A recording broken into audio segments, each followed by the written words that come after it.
Hello, ladies and gentlemen. My name is Sam64, and welcome to the RoboCast. I'm joined alongside, And it's 9132, the Rebels Guru.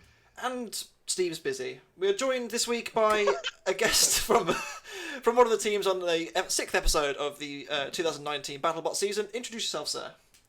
It's me, Tim Rackers, or Tim Rackley is my actual name. But you all know me from the various weird things I do around the world. Yes. Well, you've it's been quite a while since we've actually last spoke to you. I think the last time was Series 10, which feels like a lifetime ago. It's so strange.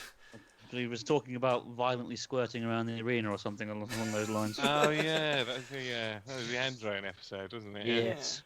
Good times. Good times. Obviously, you've done. Well, quite. You've done some, interesting things, as you say, all around the world since we last had you on. Obviously you were with Monsoon last season, and you were out in China, I think, with AU Thumper. How was that? China. Shall we talk a little bit about quote unquote KFC death camp? Yeah. Well, I mean, it was an experience. I'll tell you that. Like it was a lot of hard work. Like, I don't think people realise, but we had to go out there 6 times. I only made 5 of them because one of them was at BattleBots for, so it wasn't like I had a break. But Jason made it for about 5 as well, so he missed half of one, half of another, and we both at least did 5 visits each. So it was mental. And 2 weeks, and sometimes you only fight once, maybe twice. It was just insane. Like, and there's nothing to do. It sounds so impractical as well. Like going out that many times and like fighting once. That just. We actually ended up fighting 15 times. We fought more than any robot there. Oh no way! And we were the only robot in the final 4 that had beaten every other robot in that bracket at least once. So that's crazy. Yeah, to get 3rd was frustrating because we thought we could have it. We really did, but yeah. It was 3rd is good enough. That's on the winning bracket, and that's on the paying winning bracket. So yeah, it's better than God bless them, Casey and Zach getting 4th. Yeah, absolutely. I mean, you obviously did quite well over in China, and obviously we went back to BattleBots again this year with a new machine, Ragnarok. Yeah. So I teamed up with Tweedy. Me and him got on fairly well last year, and I could see he really wanted to improve his game, really up what he was doing, because obviously Vanquish he built on his own in a garage, completely by himself, on a little island in Kent. A lot of people take the piss out of Vanquish, and it did have one of the most spectacular deaths, but I don't know anyone else who's got to BattleBots having built something on their own in their garage. Do you know what I mean? So yeah, absolutely. Hats off to him. It definitely had its flaws. We're all very aware of that, but he did that all himself in his garage, and that's why I was like, this guy, he's got a good commitment to building stuff. I'll team up with him. Yeah. Obviously, you've kind of had your own experience with Monsoon. I think Tom alluded to, obviously not a falling out as such, but like kind of a frustration that necessarily you weren't in charge. I think that's probably 2 strong personalities in the same team doesn't always go well. I think the problem was it wasn't necessarily that. I think last year it was a new playing ground for both me and Tom. Yeah. At BattleBots. I'm a big personality, so is he. Yeah. And we wanted to sort of arrive and make sure we're known. Do you know what I mean? Not be one of these little teams that sort of turn up and then flitter away. Do you know? So we wanted to make a name for ourselves. So that's why whenever we went out there, I put on a big display with the flag. He got the crowd up and going, and that's why he was doing the interviews very honestly, and I think that's a trait of the sort of community group me and Tom are from. Is like we're sort of a more heart on your sleeve but laugh about it afterwards kind of group. Do you know what I mean? There's a lot of people take it very seriously and like won't even smile at the camera, and then you get others who are just dressing up like undersea creatures, which is great. It's not my thing, but I think it's great the effort that was put in for that. It made me smile every time I saw it. So, screw doing that in 37-degree heat. I'd be like a blooming bag of custard. It'd be horrible. It's certainly a sweaty one. Let's talk a little bit about Ragnarok. Obviously, your first fight didn't quite go to plan. No. I mean, you went putting it nicely. That's putting it plainly, I've read some of your posts on Facebook. I think it was pretty much a full strip out and start again, wasn't it? After fight 1. So I don't think anyone knows this because we haven't posted it, but 2 days before the fight, we were getting ready, and then it was 24 hours to go until the fight. Yep. We were working all through that day to get it done because I mean, I've got a full-time job, and Tweedy likes to sleep a lot, so it was really struggling to get it built in time. And yeah, we just about got it in weight for the weekend for its shipping, and we only tested the axe once, and it was fine. So we get to the arena, and we're just going mental, getting it spray painted, all that. 'Cause you don't want to spray it before it goes in the crate; it always gets damaged. You know, that's just the international shipping for you of something that isn't just fit in a box. And we got to this arena, test arena, and we were like, right, I'm ready to do this. I've done this 15 times before with Thumper. I know this system. Let's get to it. And the only change is it's not a LEM 200, it's a LEM 170, which is a smaller one, which is only slightly less powerful. But the 200, you had to gear down so much and clutch so much. You're using a lot of power, you know, in the system to take out of it because it was too much for itself. And so we get in this arena, test arena. It's like 10 o'clock at night or 9 o'clock at night because it shuts at 10. And I'm like, right, let's absolutely welly this. And I went for it. And the drive was like perfect. Tweedy went around and we walloped this tyre, and this massive burst of flame came out the back of the exhaust pipes. And I was like, shit. And the axe then twitched, and I was like, right, there's something short in there. And I'm from a background of, I'm IPC 620 trained, which is like the top aerospace level for international wiring. You know, I've been trained to train other people at that level. So for something to go wrong electrically instantly, I was like, huh.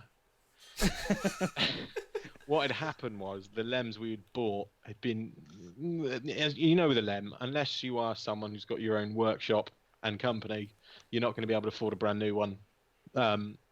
You know, it's a luxury to do that, and very few people in the sport can. And the ones that do really do make the most of it. But most of us don't buy them from new. And this one didn't have much wear on it, but when it fired, it did a 180 flip on its axis inside the robot and pulled the whole wiring loom through the robot. So before we even got to the first fight, I had to strip down all of the wiring inside because it had shorted. And obviously with a LEM, there's a low impedance, so the current just goes, yep, yeah, I'll have more of that. Yeah, so it keeps drawing it. It burst into flame. Luckily, the batteries were undamaged because we only had one spare set. And I got in at 8 that day, and I left at 11 the next day, and I worked tirelessly, rewind the whole thing. And we got back into the test arena with like 10 minutes to go before we fought Monsoon, and slam, straight down, it fired. I did one fire, I was like, that's great, it's working. Let's get her in the arena. So before we even got to this fight, I'd already done an internal rebuild of the electrical system. The problem was the LEM, the crimping had gone slightly on it. So the 200 with me and Jason had never flipped in Thumper. It had been battered around, but it never turned on its axes. But this one did. And even though we had it front and back supported, I had to come up with an idea to stop it spinning. So I got some threaded bar, which I turned down by hand. Well, basically on a drill with a file, the cheap man's lathe. And then sort of off-centered it with an angle grinder by hand. And then got it welded to the outer ring support at the back, so it pushed into the back of the fins to hold it in place, so it wouldn't flip. And unfortunately, I didn't spend enough time getting the timing quite right on the LEM again, but it was still usable. It wasn't like bad. So I did all of that, and we get in the arena and it works. I was like, fantastic, right? And it's responsive. The drive's lovely. You know, Tweedy did a great job on that. And I'm getting to the arena with Tom, and the last thing on my mind is winning. The fact that we've got back in the arena. Sure. I was absolutely chuffed. And they were like, oh, Tom's doing something. You need to do something. And I was like, okay, right. I've got a pound to play with the weight here. You know, I've got a lot of options then. And I was like, let's just take a bit out of the axe. And Tweedy had already canned it up on the arm. So we got Tormac, fantastic service to have on site. Like, anyone who's been to Robo Wars, and I know I've said less funding, and been there without that CNC support, knows the grind and knows the gripe. But at BattleBots, these guys are just gods. Like the Tormac guys, they spend 12 hours a day or more standing there running the machines for everybody, and you get everyone from I've got a pre-done CAD to I've drawn it on with a bit of marker. So I mean, there's the full range, and these guys are just incredible. And they lightened this arm for us, so we could get like a bigger axe head on, and get a bit more wallop behind it. And so we get to the arena, and well, that's the bit you guys all saw. Yeah, absolutely. We obviously there were problems. We'll get to fixing that, and your next fight a bit later on. But shall we discuss episode 6? Shall we crack on with that? Yeah. Sorry, I know that was No, that was great. There's a lot that you don't see behind. So Absolutely. yeah, within 24 hours, us as a team managed to turn it around. Kat was great. She was buffering the production crew, making sure she was giving them information. And then David chipped in. He's Sam's dad from Concussion. Yeah. He's basically like my adopted dad, basically. He was great. And then me and Tweedy just hunkered down and got it done. It was crazy. Yeah, and by the sound of things, credit to you for actually getting it in the arena ready to go. So fair play. That effort wasn't shown, but no. I mean, it's fine. It's fine. You're just like dying inside, So our first fight of episode 6 saw Hydra and Warhawk. Now, hands up who thought we'd see a robot split into 3, but that wasn't fighting a spinner. Oh, that wasn't a spinner itself. I mean, goddamn. I mean, I had an unfair advantage because I'd seen how they mounted the 3 the sections together. So I was pretty certain it was coming apart at some point. But yeah, a flipper. I mean, come on, that's. It's not a flipper. Hydra is something else. It's silly. Yeah. The second I saw it in the test box, I was like, this is a contender. Because the way it transfers force is very different to pneumatic system. So imagine, I'm going to get all sciencey on you here, so I can speak a bit slower. Just imagine an initial burst of force tapering off to a lower level of force. Now that's your pneumatic flipper, but with an accumulator in a hydraulic system, you get a constant output of force. Constant. So when it flips something, it absolutely welts it across the bloody arena. It's incredible. In layman's terms, it's a constant force rather than a big force and then a little bit afterwards. Yeah. Yeah. I mean, I will say I'll credit Warstop. I know obviously it didn't really matter in the end, but Warstop was very clever. Trying to drive Hydra on.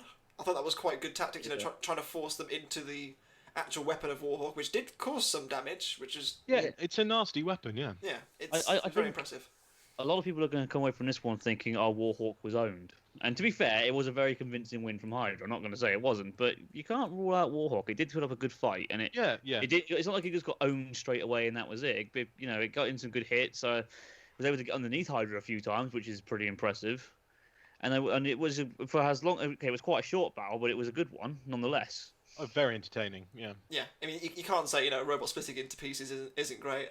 I mean, Warhawk is held together with wub mounts, like shock absorb mounts. That's how the sections are held together. So really good at the way they're mounted would be very good at horizontal impacts, but anything coming from above or below would really deal rather significant damage to those wubs, and it did. It's just thank goodness the reigning and defending champion isn't a vertical spinner. Oh wait, you say that, but Warhawk's weapon is very, very similar in weight, size, and power to Bite Force. It's really very similar in power, so they have got really good potential. Yeah. Absolutely. It's certainly not a pokey machine. It's got, as you say, it's got a lot of potential. I just feel like against the real high end machines, it's going to come a little bit short. But it's certainly not going to struggle against you. I agree with you there. Yeah. Against your average, say, mid tier machine, it's going to do a nasty bit of work, and it really it's good. I like Warhawk, but Hydra, I mean, hands down my favorite machine of this year. Really, Jake, just awesome. He was he's the fun one out of the gang, and he you could tell he was behind this one because it is just mental. Yeah, and I'm almost thankful that the tech they're using at the accumulator is not allowed in the UK, because any machines using that would just shred the arena as a new one. It's insane. I'm intrigued to see how. Obviously, this is very kind of experimental developmental technology. Yeah. It's kind of very new. I'm intrigued to see where this level could go in, like, say, 5 years' time, or even beyond that. It's scary to think that it could improve.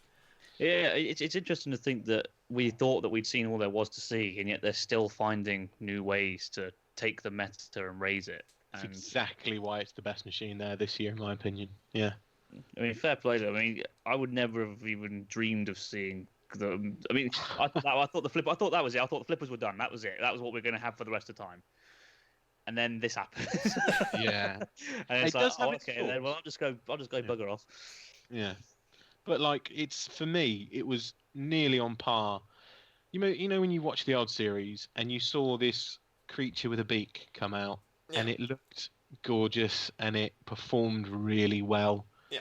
Oh, Tiberius. Yeah. Yeah. No, Ming. No.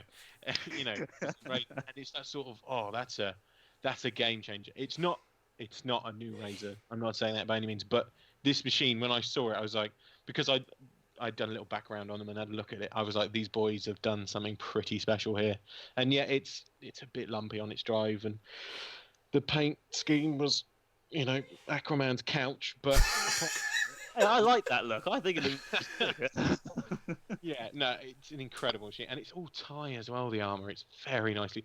These Waiachi boys, they've got money. They don't flaunt that they've got money, but my God, when you have a look at what they've produced, they've got money. Do you know what I mean? You have to think as well, like, there's other teams that have money and they kind of, Chrome Fly happens, I was gonna thank God you beat me to it. But this, they obviously know what they're doing. They're not stupid. They've done this for decades, and it shows. They're true legends. They're true legends of the sport. Yeah. Chromefly actually brought a protective cage with them for that series. I'm just kidding. Dear they're also known as the armor, and Chromefly was special. Yeah, that was an interesting robot. Let's move on. Obviously, Hydra going to 2-0. Warhawk 1-on-1. I think they can be fairly happy with their performance so far. Obviously, not quite what they were expecting, but Hydra at the moment is just looking pretty tough to beat. Yeah, it's definitely looking like a top 16er, and I think it can go 4-0 quite easily and quite comfortably as well. We shall see, and we'll move on to Sidewinder and Skorpios. Now, obviously, Sidewinder is currently at 1-0. We didn't see the fight it had with P1, but I feel bad again that this team was it not aired. The P1 fight wasn't aired. No, again. Like this, it's the same. Like last season, I hate to say Parallax. The fight with P1, incredible fight. I've no idea why that wasn't aired. It was a really, really good fight. Is it going to be one of the bonus battles? Do you think? I hope so, because I don't want to ruin it for you. But it was fantastic. Like Sidewinder in this is the one where Sidewinder gets blown apart. Blown apart. Yeah. Right. Absolutely unfortunate for that. No, this is a shame that happened to Sidewinder. Very similar design to their one they took to China at ClashBots. But their first fight before this was really good, and everyone sort of thought Sidewinder went from a joke to something pretty damn respected. Like it went from this is nonsense to yeah, very quickly. So I'm disappointed that fight isn't shown. However, I do know they left the tournament early. For some reason, and I'm not sure why, but they just disappeared one day. They didn't tell anyone they were going. Oh. So I don't know if that was just because I was so busy fixing the bloody thing, but it is. Well, I mean, obviously, it is a shame as you mentioned that fight isn't out. I feel sorry for the P1 team, because last season Parallax got all their fights cut as well, which is a shame. The fact that it's the same team again. They've done so much work on this new one as well. Yeah. It looks beautiful. It's got a really cool special effect on it as well, actually. He did that really, really well. He did a really sweet special effect. Yeah. Do you know what it is? No. Oh, okay. I don't know if this is a spoiler or not, but you know how it looks like a race car? Yeah. Well, like, a lot of race cars would kick up dust behind them when they drive around. No, they didn't put like smoke out the back, did they? Not smoke. No, they've done sparks coming out the back of. Yeah, and it looks insane. I think I can't remember how I did it, but I think he just had like an anger grinder disc next to just something that was like a little bit of steel, a bit rough, and it was just chopping up against it. And it was making sparks as they like drove around. Come on! So cool, yeah. It will definitely make it in. It's actually in its photo when you see it in its promo picture. It's got sparks coming out the back, and that is because it produces sparks out the back, which is really, really cool. And they did their whole pit like a pit crew, like an F1 pit crew, and they had like this. They worked really, really hard. Discovery, come on now. How are they? Come on, this is stupid. How are they not on the TV? Come on. I'm sure we'll see it on the BattleBots basement. I'm sure we'll see it on the YouTube at some point. Lovely guys, lovely guys. Yeah, they really are. Quite reserved for TV, I'll be honest, but a lot of teams are anyway. Yeah. So, yeah. Absolutely. Let's talk about Sidewinder and Skorpios. Great fight. Skorpios dominance. I mean, this was textbook. Get in there, keep them under pressure. Sidewinder blew itself apart, which is a shame, but Skorpios was dominant. They were fantastic. Simple. Really good. Get hold of them, give it the willy, win the fight. There you go. Give it the willy. I mean, pretty much. I mean, I'll say this. This is literally one of those fights that ticks all my boxes, really, because it's, you know me. I like destruction, I like carnage. I'm also a big fan of driving control and tactics, and this had all of it. Skorpios was tactical. It was well driven. Sidewinder. It looks like they got owned, and again, but to be fair, they kind of did. But they were trying their hardest, and there was lots of destruction and it fell apart. And it is a shame to see, but it makes great television. It does, and it's funny. It was. I mean, in fairness, they kept going for a long time. They did. Considering they had their weapon taken off, considering they had armor panels taken off, and I think they had a small fire at some point. Yeah, I think they did, didn't they? There's a bit of smoke. Skorpios I'll tell you what, I'm actually surprised at how good Skorpios' disc is, because they actually had the disc on for this one instead of the saw. Yeah. I wasn't expecting it to be as effective, because I didn't see a disc coming down like that doing much, but I'm happy to admit I'm wrong. That was daft. Brilliant stuff. It was great. Skorpios is now 2-0, isn't it? Yeah. Skorpios is a very well-driven machine, and they've got a fantastic team as well. They give a lot to the community, and there they are. And Orion actually was really helpful because we decided to change over to Mambas this year. I've used Vex for quite a while, and I've decided it's too much money to spend on those sort of things all the time. And I'm not kidding. It's just we wanted to use the big amp loads, and sometimes the Vex struggle with those under heavier loads. So from much testing with Thor and Jason, I sort of knew Vex weren't the choice for this one. So we used the Mambas like they use, and they're fantastic. And Orion sort of gave us his suggestion for the setup, and which we tweaked to suit our motors. But incredible, like speed controllers, these castle creation things. So like 230 quid, 300 quid, and it's like they can push a big old A40 amp flow. You know, Thor's massive drive motors, Thumper's massive drive motors, and Ragnarok's big drive motors are just, they draw a lot of current, but these things just pump it out all day, and they're incredible devices. Just so quickly, because obviously you were there last time around. On the outside, Skorpios looks very similar. I mean, has it really stepped up a gear since last time around? They've got a secret weapon this year. It's called Jen, and she is one of the best fabricators there is at BattleBots. Is this the Jen from Battle Royale? Yes. She made most of Battle Royale by hand. What? Like, the frame was by hand. The plates were obviously jet cut, but the frame underneath, which was the shape of the plates, she did by hand. She's something else. I've seen Battle Royale without clothes. I've seen Battle Royale with cheats without clothes, and it is a masterpiece. If you haven't seen it out there, there was not a time last year that I didn't see her working on it. Like, if you had it, I really would like to do this with you guys. If at the end of this, I'd want to do a top 5. Who would be your top 5 team to have with you? Yeah. For me, she's definitely in that 5, without a doubt. Amazing fabricator. There you go. So that's the reason why Skorpios is now 2-0. Well, one of the many reasons, obviously. One of the reasons. The whole team contributes, but it's boss though, isn't it? Given a little extra edge from her this year. Yeah. Like, I think that they were very unlucky not to get in the top 16 last year. Obviously, they ran out of spare pieces, I think, in the end, and just kind of limped home.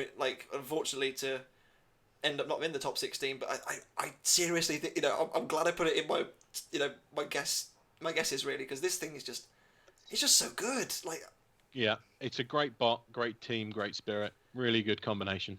Yeah, I think it looks fit. It does. It looks the part. It does look the part. I love those front little wedge curls. They're so different and they work so well. They keep that opponent there. You know, it's not like as obvious as saying like a crusher or a grabber. So something to hold them in place. It's just enough to keep their wheels off the floor. And, push. It's great. I love it. Just enough. Yeah. I think someone on a chat we're part of described it pretty perfectly as well when it comes to reliability-wise. It's like the wild thing of BattleBots because it just keeps coming at you. It takes hit after hit, and it just does really not die. Yeah. It's really good. And whoever said that was spot on because it's even got that sort of feel about it, the way it looks with the angles. And do you know what I mean? It doesn't look like it, but the feel of the shape with that sort of angle towards the front. And the angry face as well in the middle.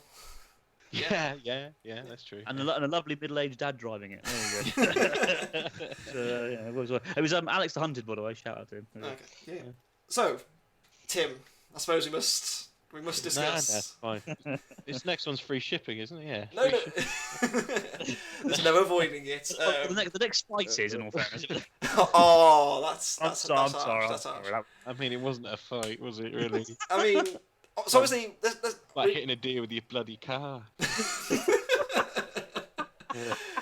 In fairness, I will say you came out the box really well. You did everything right. You drove. What you're saying, Sam? Sorry, what you're saying is it drove forwards. You're congratulating me on driving. Well, Speedy on driving it forward. Around the Valkyrie. I mean, you drove forwards. You got up in their face, and then things went wrong. To say there was disagreement on the team before this fight would be an understatement. Very much so. So I was, for me, believe it or not, Sam, you know how passionate I can get about things. Yep. I was the one on the fence. I was the one not saying we should do this or that. Tweedy was let's box rush. David was like, oh no, let's take our time with it. And I was like, we've rebuilt this twice already. Let's try and let's throw in the towel. Let's just give it up. No, let's try minimize the damage, eh? Let's sort of do a parallel park or something. Let's not get absolutely fact for a third time. Anyway, so we go with Tweedy's box rush idea, which admittedly any good driver will tell you that is the best idea. Yeah. And he drove it well. He drove perfectly straight at them. They went for a slight swipe. He had the bucket on them. He kept the front on all the time. Very well driven for the 7 seconds that we were. So the approach is correct, but we just caught the wrong angle, and eventually they probably would have hit it, in all fairness. To say it was not going to happen would have been naive, but we knew we had an amount of time to try and leather them, and they've been saying all this stuff about how they had really good top armor fitted in this for that fight, but like if they've seen what Thumper did, they went through 12 mil thick titanium on Spicy Newt, which definitely wasn't red poison arrow, so it went through that top armor. So I was like, yeah, it's going through what they've got. You know, it's good, but it ain't 12 mil tie. So you know, it was a fight we thought we had a chance, and then just to get absolutely walloped, literally with your face torn out the front, and then you know, just I don't know. It felt like they rip your head off and smack your legs out from underneath you with it. It was horrible. I have to say, like, you know, obviously we saw your reaction after the fight. Like, obviously at this point you've already rebuilt your machine twice. You know, you basically do say, oh yeah, I'm gonna have to rebuild it a second, you know, again.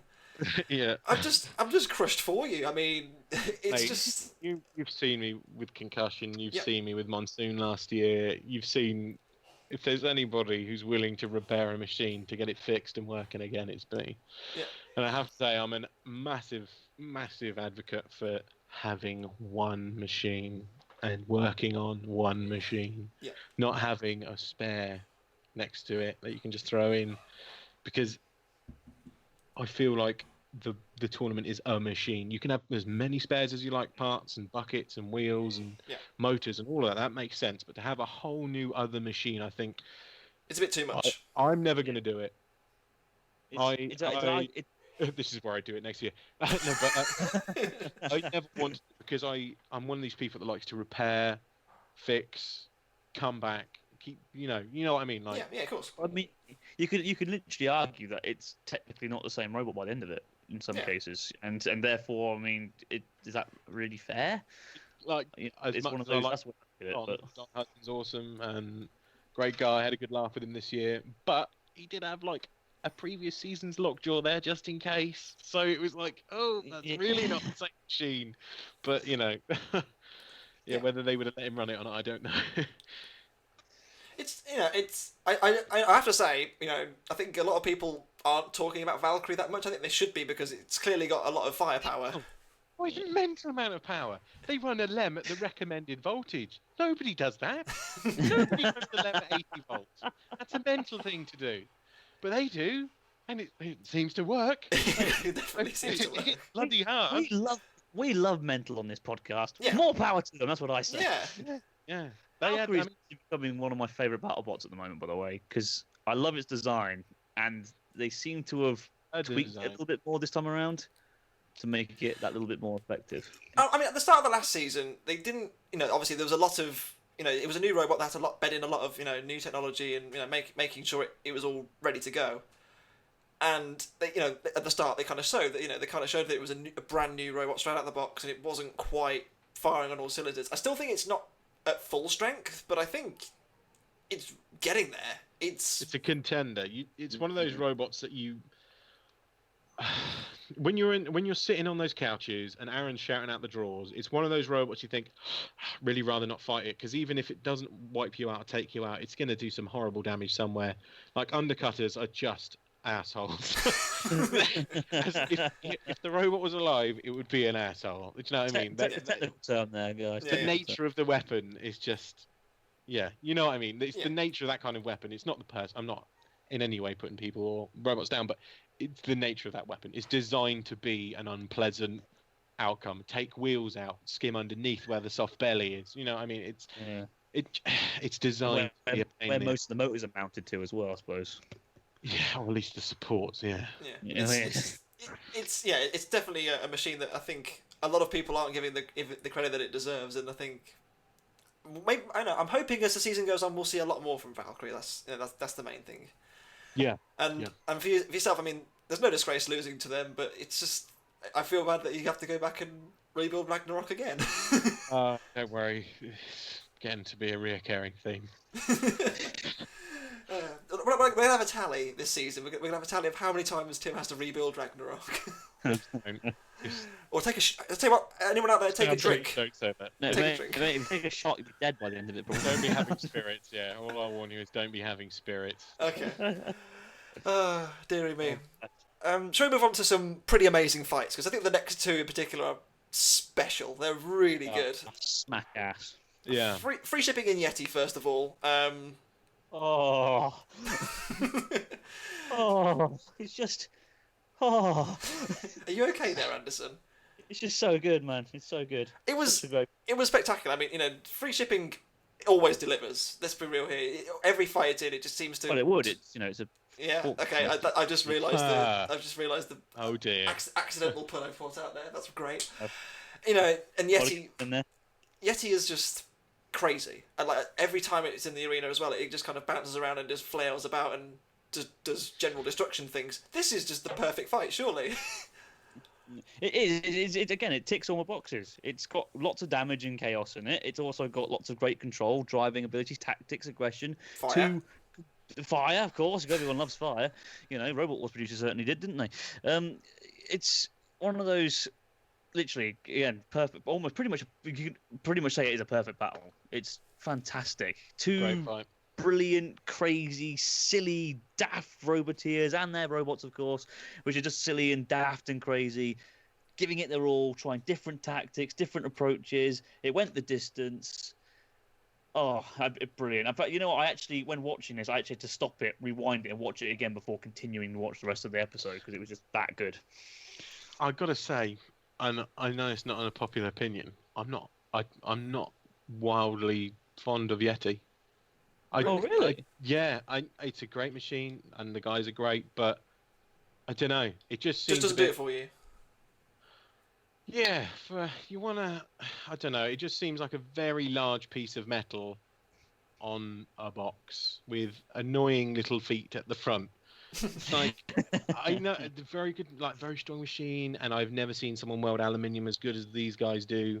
Incredible engineering level, but to me, it's like, I don't know, it sort of just throws its weight around. It's weird for me to complain about something doing that, but it just sort of mean it. I don't know. It's a bit cumbersome for me sometimes. It's a bit. It's a big heavy thing, and then it doesn't really give that hit. It's not really delivering those punches for such a massive weapon. It's sort of just like chunk, chunk, chunk. Does that make any sense? Yeah, I see what you mean. Yeah. I don't know. You've got to have variety, obviously, and I get that. But it's a cool machine, and it's a really hard-working team, and great effort, and really good engineering, like fantastic hands-on skills, especially. But just seems a bit lumpy. How about free shipping? How high do you rate that? It's incredible amounts of fun, isn't it? What's there to say? Huge flamethrowers and Gary Gin. What do you want? His name is my favourite alcohol. How much better does that team get? Absolutely. It's just that I do get your point about Yeti. I just think it as you say, it may not be the most inspiring machine, but for me it always delivers. Fight. It does. Fight after fight. It does always give a good fight. In all fairness, because it is bloody tough. Yeah. Like, it is really tough machine to beat. I really wouldn't want to fight it because it just, you know what I mean? It's just like that thing that won't die, or that thing that just is just still there. It's a tough machine. You've bombed it, you've nuked it, you've set it on fire, and it's still somehow going. It's like, come on! Yeah. What do I have to do to you? Dearie me. Right. We'll move on from that to another. I mean, this is the best fight of the season so far. Yeah, same. Agreed. It's just the previous one was the best fight of the season until this one. I mean, like there's a solid 30 seconds where Copperhead is I'm just thinking, okay, damn, this thing is seriously good. I mean, I know it is anyway, but it's just spectacular. And then the next 30 seconds, Gruff is really giving it to it, and then it's just. The flamethrower at Gruff, it looks horrible. It looks. I don't want to go near it. They've done that so like street style. Is the only way I can say that flamethrower. That got. I mean, it was safe. It definitely was safe. It passed safety fine. But you look at it, you're like, yeah, that's not made for accuracy. That's made for show. That's made for. That's made for taking down a forest, not like cooking dinner. It is. I mean, this was wonderful. Just brilliant. What a great fight. It ticks all the boxes. It ticks all the boxes again. It's just tank. Gruff. But the thing is, Gruff's an exciting tank to me because it's just this sort of thing that looks like it came out of a child's drawing that shouldn't look like it moves properly or work or drive or handled as well as it does. And it does. It does. Those prongs those forks look like they'd be bent just by breathing on them. Yet they took some of the biggest hits I've ever seen. It's fantastic. There was a guy there, and I cannot remember his name on the team, but he had a big beard, and he had this massive long length of that rubber, and he called it his Wiggly. And every day, he knew I hated it. He would come over and ask me to hold his Wiggly every day, because he knew it really annoyed me. So well done to him with his resolve. But it went from funny to weird. I mean, in fairness, if a big bloke with a big beard comes up to you and asks you to hold his Wiggly, I'd be a bit concerned, to be fair. Long pink orange thing that was just it's not prison flailing around. Yeah, God. No. This fight was fantastic though, absolutely brilliant. Epic, easily fight of the season for me. It was just so far anyway. I haven't seen obviously every other fight so far, but just. Top notch all around. And do you know what I mean? The last decision, some people could argue maybe free shipping should have won. Some people could argue no, Yeti definitely won. This one, I don't care. It doesn't matter what side of the fence you sat on. If either one of them won, I would say, yep, they deserved it. Yeah. And obviously the Copperhead boys, like Casey and Zach, and really good friends from China, they survived 5 visits. They were chivalrous and brilliant. And, we beat them to get 3rd.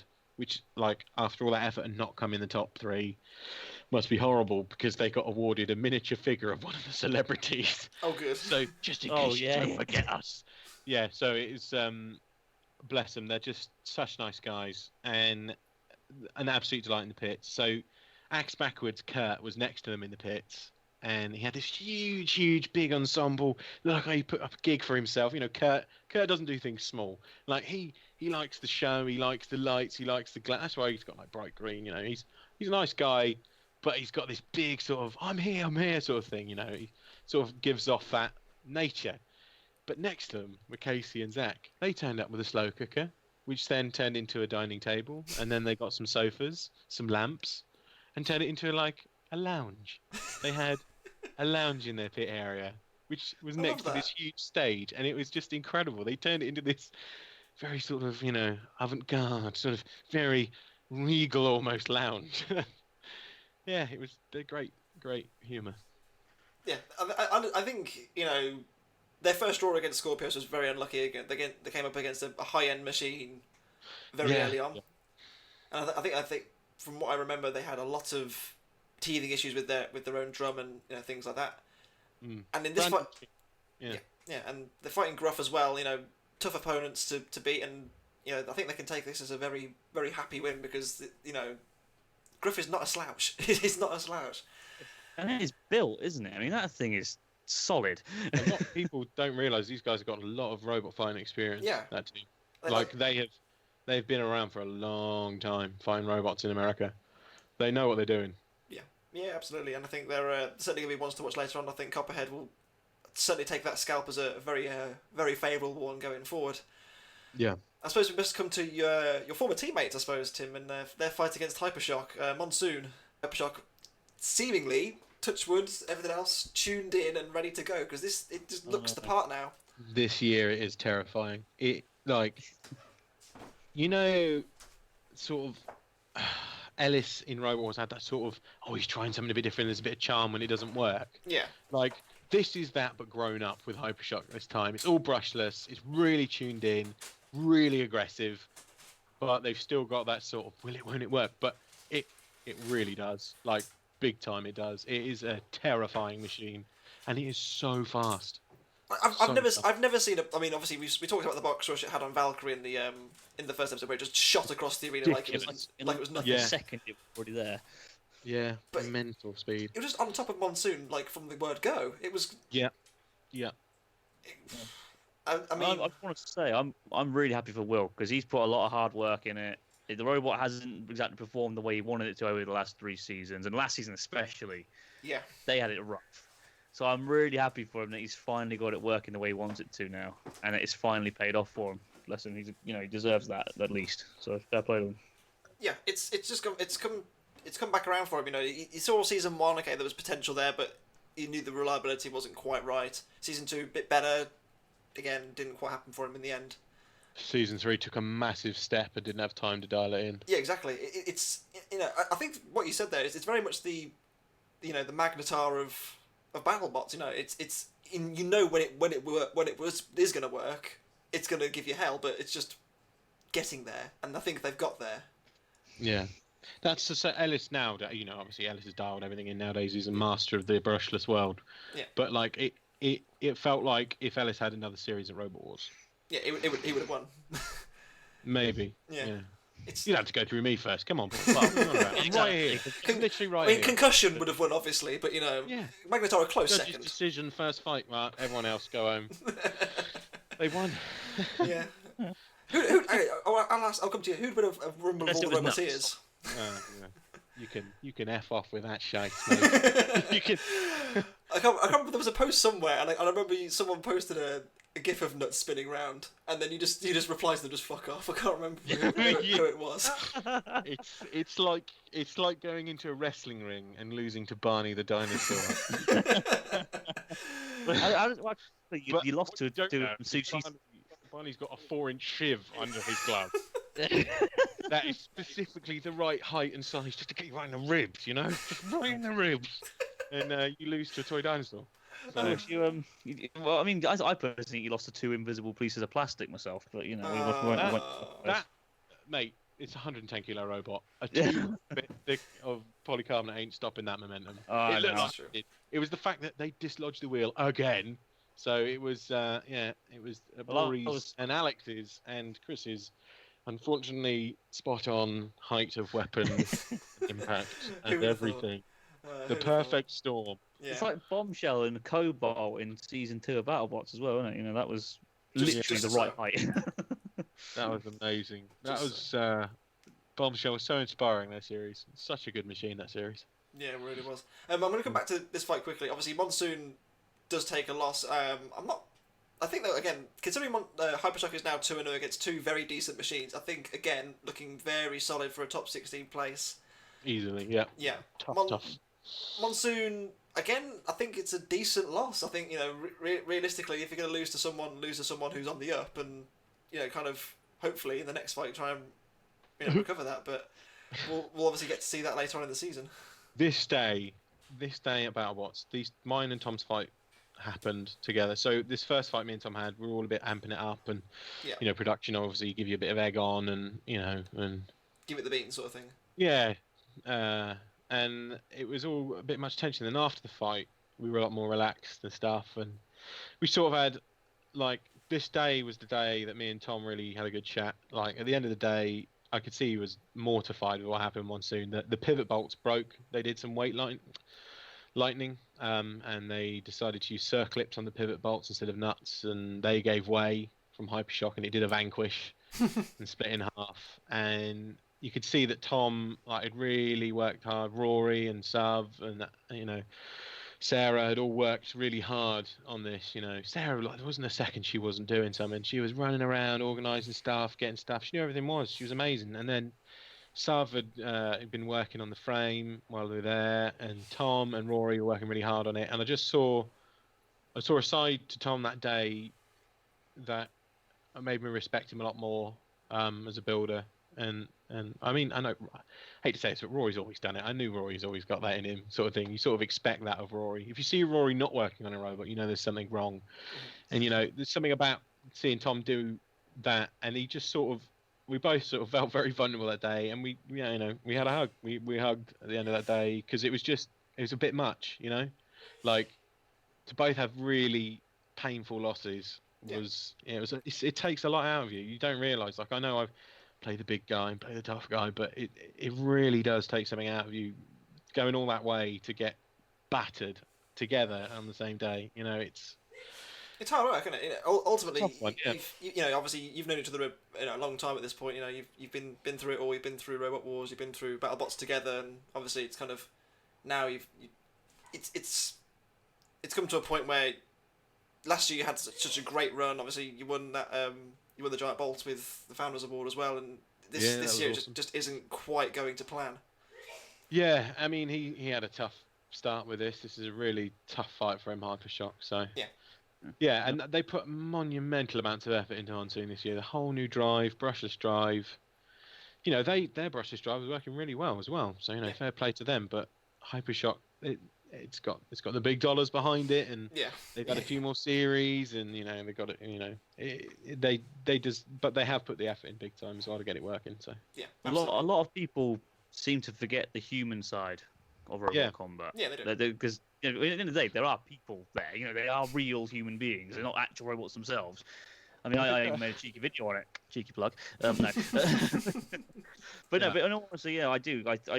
You can't even imagine how much hard work goes. Even robots that are considered duff by most people, money and time and effort has gone into them, and you have to feel bad when someone gets absolutely walled. I mean, it's good fun to watch, you have to admit, but you still have to feel bad for them. Yeah, absolutely. I think I portrayed that fairly well this episode. Yeah, I think so. Just the amount of stress, and you can see it pouring off you. It was crazy. Yeah, it's exhausting, man. It really is. Absolutely, absolutely. Well, we'll move on to our main event for the week, which saw Bronco and Biteforce, two machines that have never fought each other but have always been, high-end machines. And Bronco, for me, I don't get. I get the idea behind, their. I think they're called the Pwangers, I think, is it? Or the kind of ribcage sort of effect? Twangers. The Twangers. Oh, okay.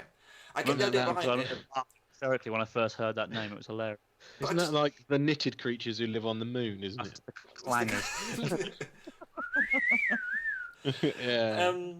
Biteforce just gave it the sausage, really, didn't it? I mean, that's... It did. It's interesting to see Bronco, because I can see why they put these two in a main event with each other, because obviously last time they both went 4-0, and obviously we had to see a break here to see who actually would continue to go 4-0. They were put together, and let's be honest now, I don't think anyone actually really had their money on Bronco to win this one. The fact that I didn't. The fact that the poll at the I think the week before it was exactly 50-50 between Sonowachi and Whiplash. there was a big disparity in Bite Force's favour this time. I think it was 60% in the favour of Bite Force. Yeah. So, but to give Bronco Force credit, it survived well for a long time. Yeah, it kept going. Yeah, but that Bite thing's Force tough as old boots. has never stopped in a fight. No. Like, think about every fight it's ever had. It's never stopped. Like, it's literally, it was beaten by Chomp, but it was still moving at the end. Yeah. It's never we don't stopped moving. Do you know what I mean? It is just, that was his nuts moment, Chomp, definitely. But Tim, it's as I said all this time. It's fucking daft. It is. That's what it is. It is. I understand. Obviously, Bite Force is an acceptable machine, but like, it just seems like it's on another planet compared to everything else. Like, it just there's like. It is. It's like I refer to it as Big Ben. Like, no matter what's happened in London, like if a bomb's gone off, if the power's down, if it storms, if it's snowing, Big Ben's always going to ring. Do you know what I mean? It's always going to sound its bell. It's always, well, it is the bell, but it's always going to ring. You know what I mean? Yeah. Like, no matter what happens, Big Ben is ringing on that hour. Do you know what I mean? So, to me, Bite Force, it's a weird comparison, I know, but to me, it's Big Ben. It is going to ring every time it's in that arena. You know it will. And that's the scary thing. Like, to beat something that doesn't stop. It's terrifying.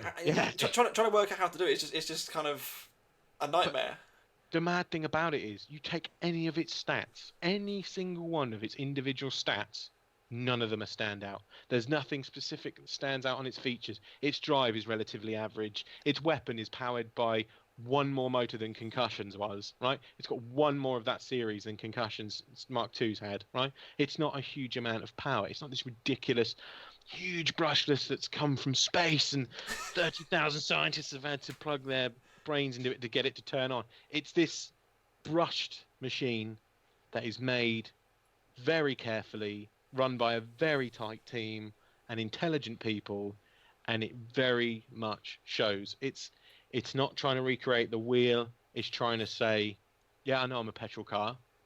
Find me something better than it. Find me something that's better than this petrol car.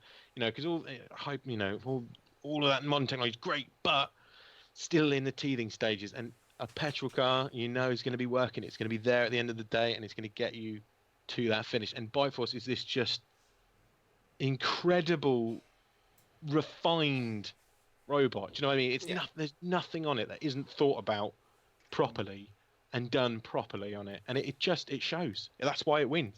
Paul's a great driver, but if he was driving Concussion Mark 1, he would have a moving bonfire in his fights. So it has to be that combination of really good driving and a fairly average actual machine stats wise, just like Eruption. Eruption's a fairly average machine. There's nothing particularly special about it. It's RAM. It was on Bosch 750s, which are the old style motors when it won. Nothing particularly stand out about it, but it's very consistent, reliable, and driven well, and that is the golden recipe, in my opinion, for winning fights. It's terrifying. Yeah, if there's any robot you wouldn't want to fight in any competition, it's Bite Force. Yeah, it's crazy. Like, it just the way it just keeps ticking over and over and over. And obviously, as you say, it's only lost once, but that was maybe a bit of a technicality at the time. Yeah, it wasn't a knockout. Yeah. It's terrifying. Yeah. As for Bronco, I mean, I think it's fair to say that they just don't like spinners, because they just can't. Every time, I will give them credit. They innovated with the front end. They tried to put, I think it was really long wedgelets on the front to try and scupper Bite Force themselves, trying to get underneath them. But it just, I don't know. I just think Hydra, comparing the two. Obviously, we saw that kind of comparison earlier on in the season with the washing machine and whatever else, but I just think Hydra's better. Like Bronco, I think we said at the start of the season, that the door that that was open on Bronco, possibly competing for the higher end of the competition, for titles, whatever else, it's closing. It's slowly closing, yeah. And judging from this fight, I mean, I could think of a few machines that could take it quite easily. It just seems like it's. I don't know. Maybe I'm wrong. It's only its first fight, but it's it just seems to me like there's something missing. I feel that the spark wasn't there with them this time, like with Bronco. Like I feel like that first series, was it first or second series? When was it second series? I can't remember, but they took on Tombstone, and that extra effort they did, that extra little first one, they did that longer flipper, and they really focused on their driving. And I almost feel like now they're sort of going in like, oh, we're the big name, we're going to win this. Do you know what I mean? Rather than, oh, I better try and win this. I felt like the attitude has changed. You know, I don't know why they turned up late for filming, but they did. That was a big part of it. And a lot of teams were sort of like, oh, you know, what is this? You know, this big team, they're meant to be here in the fray. But, you know, they turned up and they were ready, you know, obviously to go. So a lot of us weren't. So, you know, fair play with that. But I felt like this year it was just, I don't know, that you know, that drive that people have to win. Like Paul gets in the zone before a fight. He listens to music. He spaces out. He gets in the zone because he's wanting to put on his best performance. Whereas Bronco, I felt, was there. Do you know what I mean? They were there. And I felt frustrated by it because it felt like a machine that's got all this power and, you know, engineering and backing and sponsors and all of this behind it. And I just felt really frustrated by it in this fight. I just thought it just... They just chucked it in there, sort of thing. Well, I don't want to say that because I know how much effort it takes to put a machine in. But there was this edge that it used to have, and I just feel like they lost it a bit, you know? And it... Coming from someone who's got 2 really shitty losses isn't really... don't listen to me, guys, but I just felt really disappointed because It left you wanting more. It left you wanting more, knowing that there was more there. That is it. That is it on the nail. It left you wanting more. And this time, it didn't, for me. I felt it was a bit, come on, got to have something new. Do you know, where is this? Come on. Where's that edge? Maybe... I mean, look, even look at season... Even season... Maybe... Go on. Go on. My point was like, if you look at season 2, they came back with the 6 wheels and they were trying something new. Yeah. And now it's kind of like they're kind of resting on that. You know, obviously I know they're not behind the scenes. I'm sure they're doing very different things, but like it's as you say, it just seems like they're resting on their laurels. I mean, look at Bronco this season compared to last season. What has changed? It's shorter. Oh, is it? They cut it in the. They literally did a chop shop and cut it in the middle and welded it together, like a dodgy chop shop to sell on a car. I love that. Yeah, and it's still huge. It's still I was just gonna. Yeah. Maybe this season, judging by that performance, maybe they might wake them up a little bit, and we might see a bit more of that edge again in the future. Yeah, they are all really good. You know, builders and roboteers, and they definitely make an entrance when they arrive. You know when they're there, so yeah. You know, don't rule them out. It takes a good kicking to get you back in the game.